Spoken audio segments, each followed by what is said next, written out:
carried its people captive to Kir, and killed Rezin. Now, King Ahaz went to Damascus to meet Tiglath-Pileser, king of Assyria, and saw an altar that was at Damascus. And King Ahaz sent to Urijah, the priest, the design of the altar and its pattern according to all its workmanship. Then Urijah, the priest, built an altar according to all that King Ahaz had sent from Damascus. So Urijah, the priest, made it before King Ahaz came back from Damascus. And when the king came back from Damascus, the king saw the altar, and the king approached the altar and made offerings upon it. We will conclude our reading. The following program is intended for listeners who are blind, have low vision, or have another print disability, which makes reading, holding a book, or turning a page difficult or impossible. The content is copyrighted by the respective publishers. For more information, please visit us on the web at nfradioreading.org. Hello, this is Janice, and for the next half hour, I'll be reading from the June 16th issue of the Challenger Community News on the Niagara Frontier Radio Reading Service. Trump uses immigration enforcement to make America whiter again. The Trump administration's immigration enforcement policies are racist and are intended to send even documented Global South immigrants and naturalized citizens out of the country. The evidence is clear, but the media cover up what is very obvious. A recent headline on the BBC website read, U.S. has let in 4,499 refugees since October. All but 3 were South African. The BBC was strangely imprecise in its language and didn't point out the elephant in the room. The 4,499 South Africans designated as refugees and admitted to the U.S. are all white, unlike the majority of people in that country. Despite a well-coordinated effort claiming that white South Africans are victims of a genocide, they are, in fact, still most of the landowners and own almost all of the country's wealth. South African presidents and other politicians may be black, and a handful of black people have been allowed to get rich in the post-apartheid era, but still the Afrikaners and other white people are the most prosperous South Africans. The U.S. Refugee Admissions Program, USRAP, was created in 1980 with federal legislation, and since that time has admitted 3 million people who by law must face persecution or have a well-founded fear of persecution due to their race, religion, nationality, political opinion, or membership in a particular social group. None of these criteria apply to white South Africans, but they are now the only people being admitted to the U.S. as refugees. There is no logic to this turn of events, unless one is willing to understand the logic of racism and white supremacy. Stephen Miller, who serves as the Trump administration's Deputy Chief of Staff for Policy and Homeland Security Advisor, makes it all quite clear. He repeatedly posts bizarre and racist statements on the X social media platform, such as this rant. Watch the Dean Martin and Frank Sinatra Family Christmas with my kids. Imagine watching that and think America needed infinite migrants from the third world. I'm not sure why watching 2 great performing artists would lead one to think about immigration, unless such a thought was in reference to Martin and Sinatra. both being the children of immigrants from Italy. But unlike the BBC, Miller was quite clear. European immigration, white immigration, is the ideal. He does not want third world immigrants, meaning black and brown people from the global south. He does not evade the issue, unlike the BBC or the New York Times, which oddly asserts that Miller is pursuing his agenda more quietly. Miller is very open in his racism when he attacks the 1965 Immigration and Nationality Act, which admitted more immigrants from the global south. What you saw between 1965 and today was the single largest experiment on a society, on a civilization, that had ever been conducted in human history, and added, with a lot of these immigrant groups, not only is the first generation unsuccessful, again, Somalia is a clear example, but you see very persistent issues in every subsequent generation. You see consistent high rates of welfare use, high rates of criminal activity, and consistent failures to assimilate. The greatest experiment in human history was the genocide against the original inhabitants of what is now known as the Americas and the enslavement of Americans. But facts are beside the point. There is no evidence that immigrants are more likely to access public assistance or to commit crimes. None of what Miller says is true. But he and his boss are clear in wanting to end avenues for legal immigration to the U.S. for people of color. In recent months, the Trump administration has moved to prevent the naturalization of people from Haiti and other countries designated as high risk. People from these 19 nations, Afghanistan, Burundi, Chad, Cuba, Republic of the Congo, Equatorial Guinea, Eritrea, Haiti, Iran, Laos, Libya, Myanmar or Burma, Sierra Leone, Somalia, Sudan, Togo, Turkmenistan, Venezuela, and Yemen, who had met all the requirements to be naturalized, were suddenly informed that the years of paperwork, tax filings, and FBI background checks were not good enough. Some of them were actually appeared as naturalization ceremonies only to be turned away. Not only can citizens of these nations not be naturalized, they cannot obtain green cards or apply for visas. The nations of Burkina Faso, Mali, Niger, South Sudan, and Syria were added to that list, and citizens of Angola, Antigua, and Barbuda, Benin, Cote d'Ivoire, Dominica, Gabon, the Gambia, Malawi, Mauritania, Nigeria, Senegal, Tanzania, Tonga, and Zambia and Zimbabwe were restricted from receiving student, exchange, and visitor visas.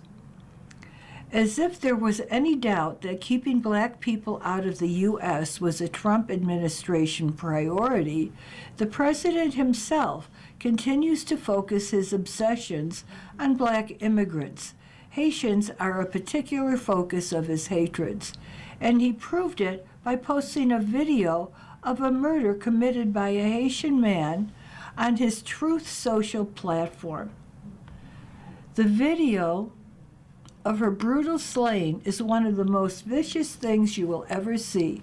This animal was allowed to stay here because the Biden administration granted him and all Haitians temporary protective status, a massively abused and fraudulent program which my administration is working to terminate. But deranged liberal district court judges are standing in our way. As I've said all along, if you import the third world, you become the third world. And that is what happened over the 4 years of Democrat control. Trump is known for doing things no other president would, but posting a video of a murder is unique even for him. Although, if one considers that he accused Haitians of eating dogs and cats, a snuff video is actually not unusual. Yet again, the racism, the very open bias of the Trump administration, is clear for all to see, but is rarely mentioned as such. Now, even naturalized citizens are not safe. Denaturalization was once rare and involved allegations of fraud in the application process. But Trump and Miller have chosen an arbitrary number of denaturalizations, 100 to 200 every month, when only 120 denaturalizations occurred between 2017 and 2025. A recent study shows that the Trump administration has cut legal immigration numbers in half, much more than its cuts to undocumented migration.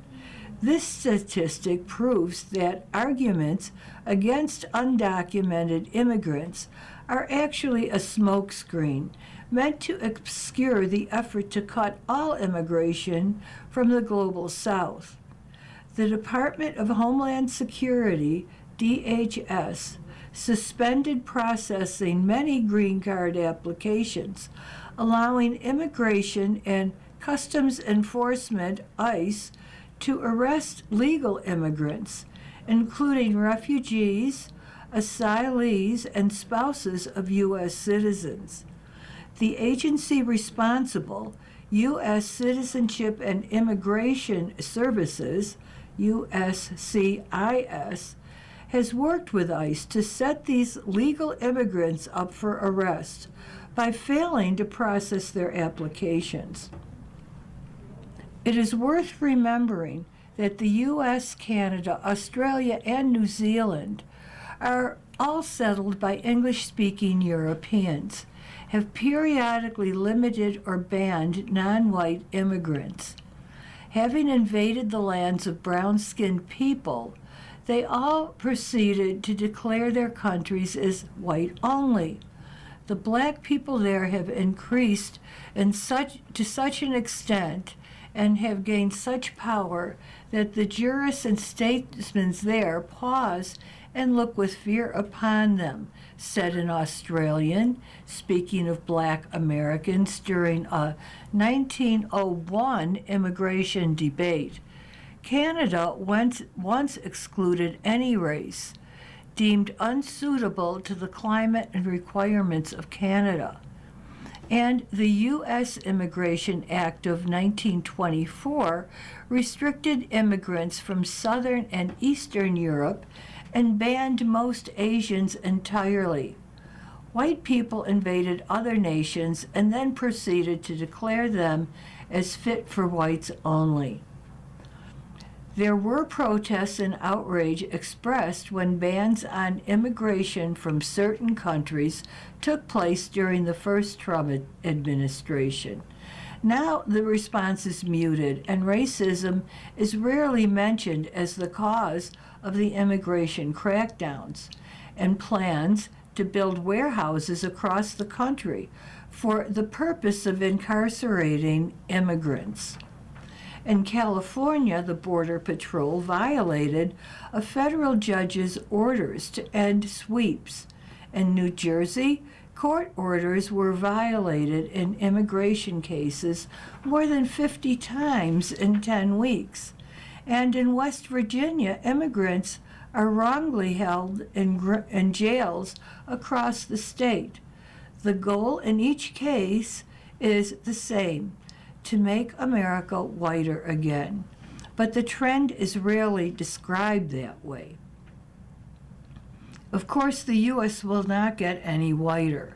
In their desperation, Trump and Miller may investigate naturalized citizens or ban new immigrants, but they cannot reverse hundreds of years of history.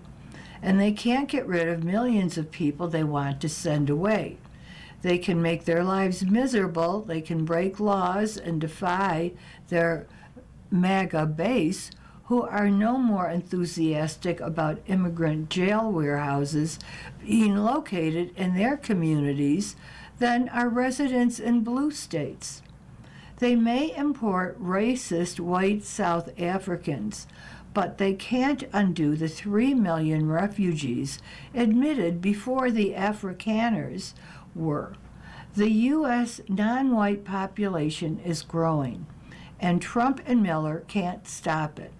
Unfortunately, they will deprive thousands of people of their rights in the process of failing, and as they do it, their primary motivation will go largely unmentioned. Denial is also a trait of white supremacy. The overt racists constantly declare themselves to be such, while others look away and do little, if anything, to confront them. Margaret Kimberly, the author, is the author of Prejudicial: Black America and the Presidents. You can support her work on Patreon and also find it on Twitter, Blue Sky, and Telegram platforms. She can be reached via email at margaret.kimberly@blackagendareport.com. You are listening to a reading of articles and features from the Challenger Community News on the Niagara Frontier Radio Reading Service. Reverend Al Sharpton condemns Nassau County for refusing to recognize Juneteenth as a public holiday. New York, New York. Founder and president of the National Action Network, NAN, and Reverend Al Sharpton stand with union workers, advocates, and residents, demanding County Executive Bruce Blakeman end Nassau's isolation as the holdout on honoring Juneteenth as a public holiday. For Nassau County to stand alone in refusing to recognize Juneteenth as an official public holiday is a slap in the face of the descendants of the enslaved, to the workers who keep that county running, and to every American who believes the truth of our history deserves our reverence and respect. When June 19th became a New York State holiday in 2020 and a federal holiday in 2021, this nation was finally admitting that freedom did not arrive for everyone on the same day. You cannot celebrate liberty on the 4th of July and then tell black workers that Juneteenth is just another workday. Generations of black Americans did not fight to have their history recognized for Bruce Blakeman to treat the legacy of emancipation as a matter of political convenience. Let me be clear. National Action Network stands with the union workers, advocates, community leaders, and residents demanding that Nassau County do what is right and what the rest of the country has already understood. Juneteenth must be honored as a public holiday. What's happening with Juneteenth? A sneak preview of Buffalo's historic 50th anniversary celebration. Buffalo's Juneteenth Festival is celebrating a remarkable milestone in 2026, 50 years of honoring freedom, culture, community, and resilience. Under the theme, Honoring the Past, Serving the Present, Inspiring the Future, this year's festival promises to be one of the most exciting and meaningful celebrations in its history. The annual Juneteenth parade remains one of the festival's signature attractions, drawing thousands of spectators from throughout Western New York and beyond. This year's parade will feature colorful drill teams, classic cars, community organizations, youth groups, elected officials, families, media personalities, and special guests. Spectators are encouraged to bring their lawn chairs and arrive early because the parade route fills quickly with enthusiastic supporters. Senator Baskin secures major victories for her district and state budget. While it represents progress, she acknowledges there is always more work to be done. After months of negotiations, Senator April N.M. Baskin has delivered major investments through the New York State 2026 to 2027 budget that she believes will support low-income and working-class families across the 63rd District. At a time when too many New Yorkers are struggling with rising costs, housing instability, food insecurity, and unequal access to opportunity, I'm proud to have fought for investments that will strengthen our communities and help address long-standing inequities across Buffalo, Cheektowaga, Lackawanna, and communities throughout New York State, Senator Baskin said. Auto insurance reform. Senator Baskin led the fight for long overdue auto insurance reforms that prohibit insurers from using discriminatory factors like zip code, education level, employment, and home ownership status to determine rates. For years, these practices unfairly targeted Black and brown communities and forced working families to pay more based on factors that have nothing to do with a person's ability to drive safely. This reform is an important step toward making auto insurance more affordable for New York residents and ending a modern form of redlining.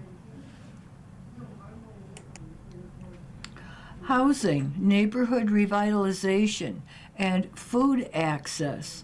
This budget makes major investments in housing and neighborhood revitalization, including $40 million to rehabilitate vacant apartments for low and moderate income renters, $30 million to build affordable homes on vacant lots, and reforms to the state's outdated environmental review process to speed up the construction of affordable housing. More than a decade after it was introduced, Senator Baskin secured $500,000 to fund a pilot for the Fresh Community Act in Buffalo, which will help local grocery stores expand access to healthy fresh food in underserved neighborhoods. Additionally, she secured $24 million to Feed More Western New York, funds that will combat the rapid increase in food insecurity among Western New York residents. Local aid. Senator Baskin secured an increase in school aid to Buffalo, Cheektowaga, and Lackawanna schools totaling $1.24 billion, plus $1.2 million for Buffalo Public Schools health services. The budget includes $231 million for the city of Buffalo, including an additional $65 million in aid to help the city manage its financial deficits. The town of Cheektowaga will receive $993,179 in state aid and $258,040 is earmarked for the village of Depew. The city of Lackawanna will receive $8.5 million, including $2.2 million in additional aid. These funds will help stabilize local budgets, reducing the reliance on property tax increases to meet financial needs. Worker, veteran, and immigrant protections. The budget also includes reforms to Tier 6 retirement benefits for public workers, including reducing employee pension contribution rates, allowing our teachers to retire earlier, and increasing the pension overtime cap. To support underserved business owners, the budget increases funding for the MWBE Business Development and Lending Program for a total of $885,000. The budget also includes major investments to support our veterans, including $6.65 million for veterans community service organizations statewide and $500,000 for the African American Veterans Monument Committee of Western New York. In addition, the budget allows governments to offer full property tax exemptions for disabled veterans. Significant protections for immigrant New Yorkers will ensure immigrant families can safely access schools, health care, and community services without fear. Local law enforcement agencies are now prohibited from entering into contracts with federal immigration officials, such as ICE. The reforms additionally prohibit immigration agents from entering sensitive locations like schools, medical facilities, and parks without a warrant, and allow New Yorkers to pursue legal action over constitutional rights violations committed by ICE. Community and cultural investments.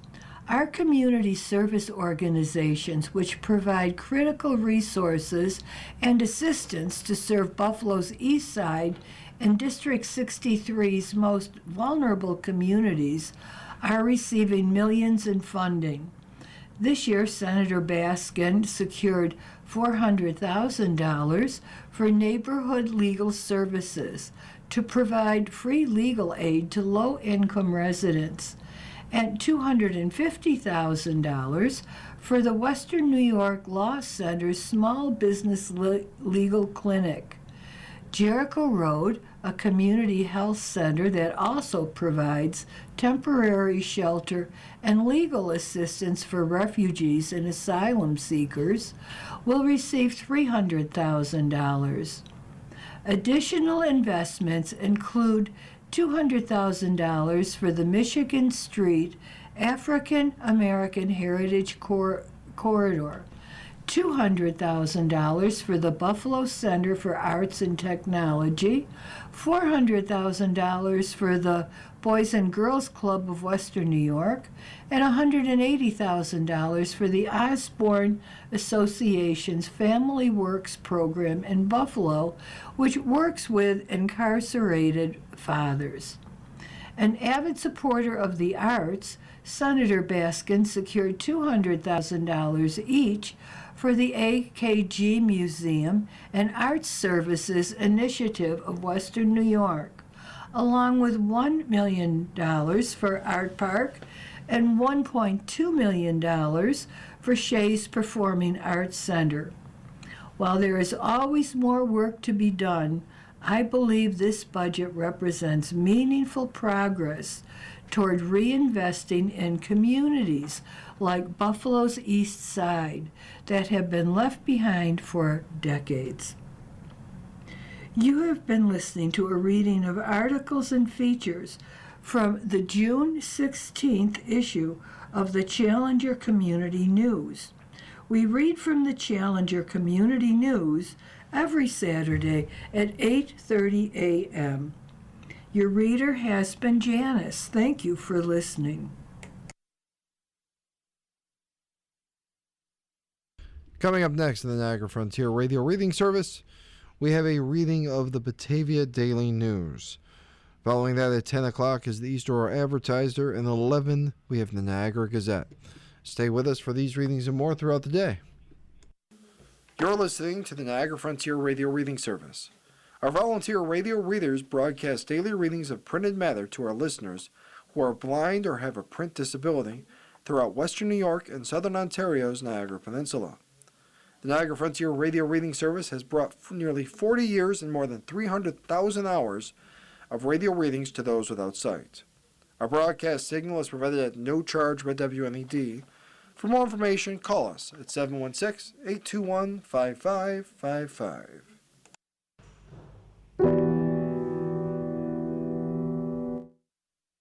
The following program is intended for listeners who are blind, have low vision, or have another print disability which makes reading, holding a book, or turning a page difficult or impossible. The content is copyrighted by the respective publishers.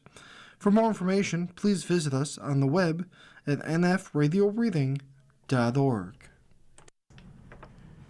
Hello, this is Chuck Stevens, and for the next hour, I'll be reading from the Wednesday, June 17th issue of the Batavia Daily News here on the Niagara Frontier Radio Reading Service. Our first story, Oakfield receives $1 million for infrastructure project from NBRC. Communities across upstate New York near the Canadian border, including Oakfield, are getting millions of dollars in federal support through the Northern Border Regional Commission, a cooperative federal and state entity dedicated to investing in the poorest areas of New York, Vermont, New Hampshire, and Maine. Through the Commission's annual Catalyst program, which is a competitive